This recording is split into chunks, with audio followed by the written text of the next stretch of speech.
लेकिन ये जो आपका नेक्स्ट सम है उसमें आपको क्या दिया है, buyback out of divisible profit बोला है। The company brought 10,000 equity shares at par after complying the legal formalities passed journal entries. Company ने 10,000 इक्विटी शेयर्स एट पार क्या किया है, बायबैक किया है, करेक्ट। सो अभी क्या करना है, देखो आपको सबसे पहले कि ये 10,000 उनको बायबैक करना है, ब्रॉडबैक करना है, वो विद इन द लिमिट है क्या, वो उन्होंने नहीं बोला है। So first of all what we have going to find out is whether it is in the limit और नॉट। अभी फर्स्ट सम है, डोंट राइट एनीथिंग, पूरा अटेंशन यहाँ पे रखो। कैसे करना है देखो, ये मैं टेबल के फॉर्मेट में जा रही हूँ, so it will be easy to understood. Okay, अभी यहाँ पे हमेशा नंबर 1 आएगा आपका 25% ऑफ पेड अप कैपिटल। अभी पेड अप कैपिटल निकालते हैं पहले। अभी नंबर 1, कंडीशन नंबर 1 बोलते हैं उसको, which is we have to calculate 25% of paid up capital. 25% of paid up capital, 25% of paid up capital. Now, first of all, what we are going to do is we have to calculate our paid up capital. Okay. So paid up capital के लिए हम लोग क्या लेते हैं, आपको ये concept मालूम होना जरूरी है कि what is paid up capital, equity share capital plus preference share capital plus reserve surplus plus security premium, इन सबका टोटल आप करोगे तो you will get a paid up capital. अगर फिक्टिशियस एसेट्स है तो उसमें से लेस करने का है वो, राइट। और अभी ये सब में तो फिक्टिशियस एसेट्स नहीं है तो उसके बारे में सोचने की जरूरत नहीं है, correct. Okay, so let us calculate the paid up capital now. सबसे पहले आएगा equity share capital. Equity share capital, okay, equity share capital amount is given. See whether it is fully paid up और partly paid up check करो। 40,000 equity shares of 10 each, face value अलग से कुछ नहीं दिया, मतलब it is assume to be fully paid up. Partly paid up है तो उसको पहले फुल्ली पेड अप करके ही लेना है, लेकिन ये फुल्ली पेड अप यानी 10 रुपीज का शेयर है, पूरा का पूरा है, तो पूरा हमने लिया 4 लाख। उसके बाद क्या है, प्रेफरेंस शेयर या प्रेफरेंस शेयर कैपिटल, इसके बारे में मत सोचो कि पार्टली पेड अप है या फुल्ली पेड अप है। देन रेवेन्यू रिजर्व, उसके बाद है profit and loss account, and फिर है security premium, securities premium. Just now we are going to write the amount. Okay, preference share capital कितना दिया है, बैलेंस शीट देखो, प्रेफरेंस शेयर कैपिटल कितना दिया है 50,000। So here we are going to write is 50,000, then 45,000, then 70,000। Profit and loss account दिया है ना, 70,000 and 15,000। So this will be your paid up. 25% of paid up capital निकालना है तो सबसे पहले हमें क्या करना है, यहाँ पे पेड अप कैपिटल कैलकुलेट करना है, करेक्ट। तो we are going to calculate it, this is total करना है उसका, जैसे कि बोलोगे तो पेड अप कैपिटल, इसे क्या बोलोगे, paid up capital.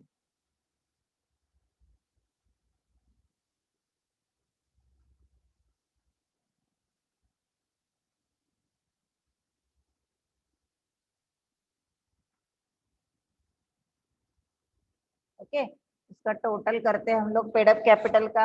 You have a calculator, make a total of this, कितना आता है टोटल इसका, 5,80,000।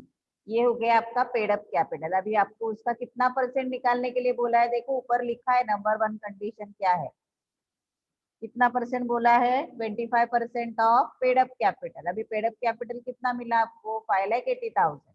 सो अगर आप साइन कर सकते हो देयरफॉर की तो करो, 25% of 5,80,000. Okay, so 25% of 5,80,000 how much? Calculate करके बोलो मुझे. 25% of 5,80,000 how much? 25% of, yes, 1,45,000. Correct. इसमें किसी को डाउट है? क्या किया समझ में आया है? Yes, ma'am. Yes. Okay. Yes. Now next, number 2.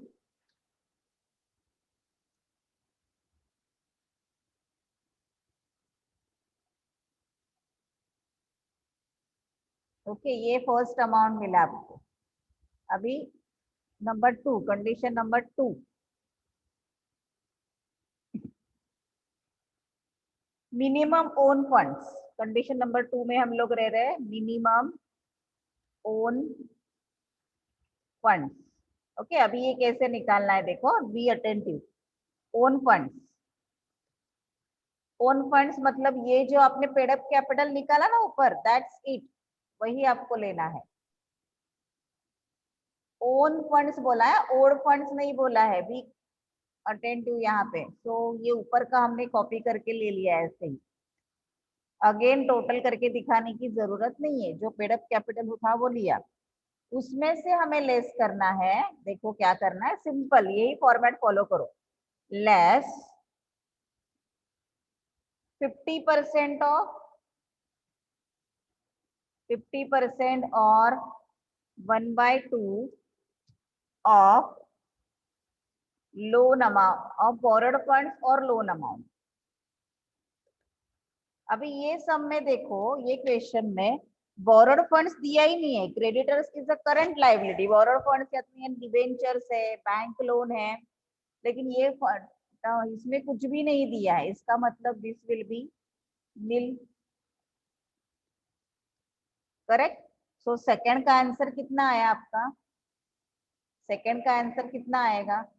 Less कुछ भी नहीं करना है तो सेम आया ना, 5,80,000. Got it? Second one clear? अगर यहाँ पे लोन रहता तो लोन का हाफ अमाउंट हम लोग लेस करते इसमें से, लेकिन यहाँ पे लोन नहीं दिया है. तो लोन नहीं दिया है तो नील. तो कितना आएगा? 5,80,000 का 5,80,000. सेकंड पॉइंट क्लियर हो गया? Yes, ma'am. हाँ. अभी third point, 25% of equity capital, जिसमें कोई भी रिजर्व वगैरह नहीं लेना है. 25% ऑफ इक्विटी कैपिटल. अभी प्योरली इक्विटी कैपिटल कितना है हमारे पास? देखो, ये देखो इक्विटी शेयर कैपिटल, जिसमें कोई भी रिजर्व वगैरह ऐड नहीं करना है. कितना है? 4 lakh. Correct. So let us calculate 25% of 4 lakh. Okay, so 25% of 4 lakh कितना आएगा? 1 लाख. 1 लाख. ओके, अभी क्या करना है देखो. हाँ, ये तो आपका नॉर्मली हो गया. अभी इधर ये हो गया आपका 1 लाख. अभी यहाँ पे निकालो नीचे नंबर ऑफ शेयर्स कितने आएंगे वो देखते हैं हम लोग. 10 था. फेस वैल्यू कितना है? 10. So number of shares equal to 1 lakh divided by 10, that is equal to 10,000 share. Okay, अभी देखो ये 3 कंडीशन आपको मिलने के बाद, ये देखो ये 1, ये 2 और ये 3. Okay, so whichever is less लेना है, whichever is lower. Okay, so यहाँ पे मैं लिख के बता रही हूँ आपको, whichever is lower, that is rupees 1 lakh. Okay, so number of shares to be bought back. अभी यहाँ पे उन्होंने कितने ब्रॉड बैक की अमाउंट नहीं दी है, एट प्रीमियम एट पार कुछ नहीं दिए. Right. So we are going to assume it as at par. So number of shares to be bought back equal to 1 lakh divided by 10, that is equal to 10,000 shares, correct. तो आपको कितना, ये हमारे condition के हिसाब से कितना आता है, minimum number of shares can be, कितने शेयर्स हम लोग ब्रॉड बैक कर सकते हैं, तो 10,000 शेयर्स, राइट।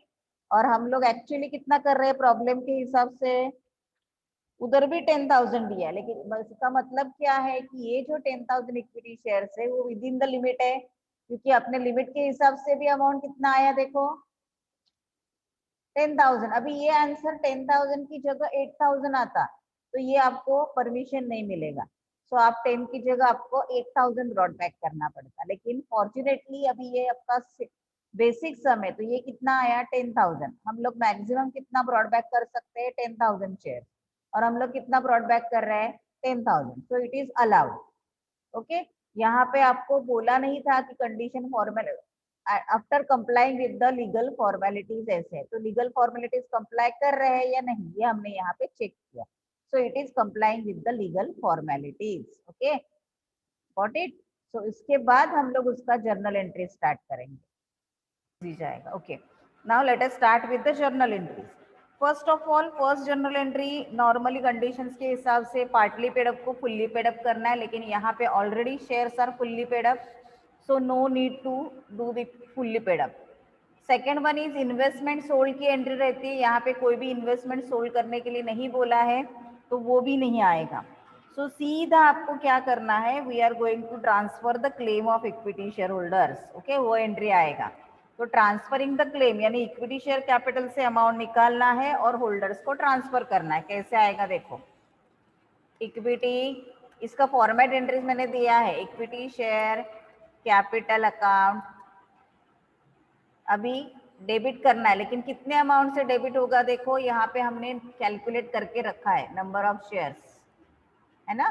तो उसको मैं हाईलाइट कर देती हूँ तो आपको समझ में आ जाएगा। उतने ही शेयर्स करने, तो कितने आएंगे 10,000 शेयर्स एट पार है, सो 10,000 इंटू 10, 10,000 इंटू 10 कितना आएगा 1 लाख। सो यहाँ पे मैंने लिखा 1 lakh. So equity share capital account, यही का यही मैंने वर्किंग नोट कर दिया, it will be more easy for you. Equity share capital account debit to equity share holders account,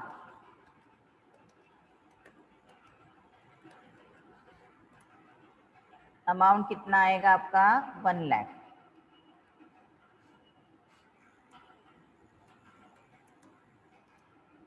being claim of equity shareholders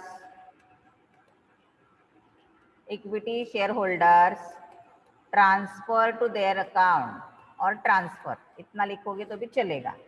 okay, उसके बाद हम लोग क्या करते हैं, यहाँ पे कोई भी देखो, यहाँ पे हमने कोई भी फ्रेश इश्यू नहीं किया है, राइट।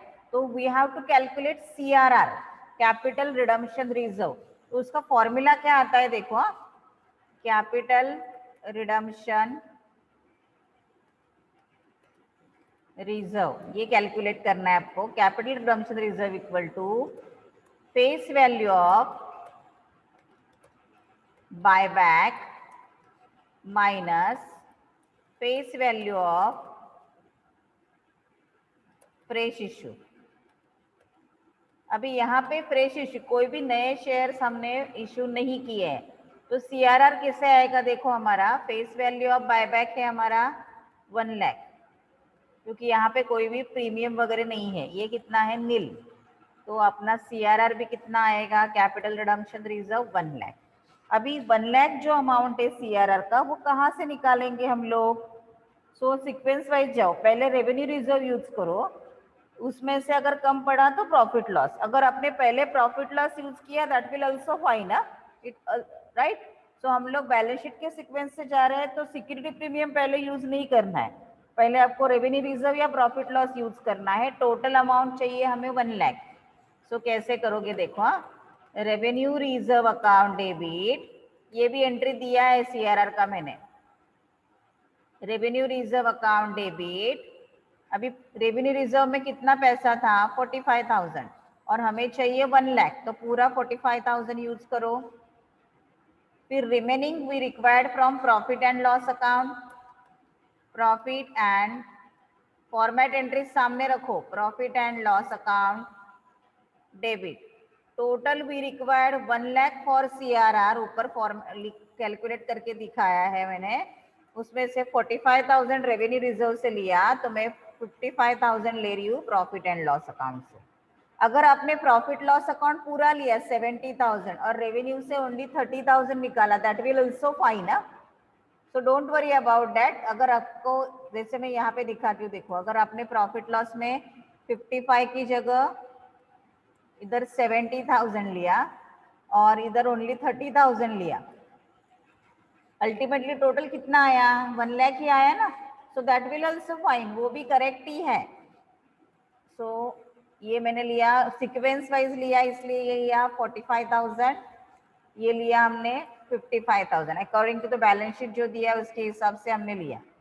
और उसमें से हमें क्या क्रिएट करना है, कैपिटल रिडम्पशन रिजर्व। तो यहाँ पे मैं लिख रही हूँ to capital redemption reserve account, कितना क्रिएट हुआ कैपिटल रिडम्पशन रिजर्व 1 लाख। और फिर उसका narration, because without narration entry को कुछ भी इंपॉर्टेंस नहीं है। बीइंग कैपिटल रिडम्पशन रिजर्व, मैं यहाँ पे शॉर्ट फॉर्म यूज कर रही हूँ, आपको पूरा लिखना है, created out of revenue reserve and profit and loss account. Okay, what next? Okay, उसके बाद और कोई भी आपको ट्रांजैक्शन नहीं दिया है, राइट, क्योंकि ना इन्वेस्टमेंट सेल दिया है, नथिंग, अभी उनको क्लेम दे दो उनका। So equity share holders account debit, equity share holders account debit to bank account, equity share holders account debit to bank account, और उनको कितना देना है, how much amount we have to pay 1 lakh, so right here 1 lakh, और narration क्या आएगा, being claim settled, और narration क्या आएगा, being claim settled। Okay, so this will be your problem. ये आपको 15 मार्क्स के लिए ऐसे टाइप के प्रॉब्लम्स आते हैं।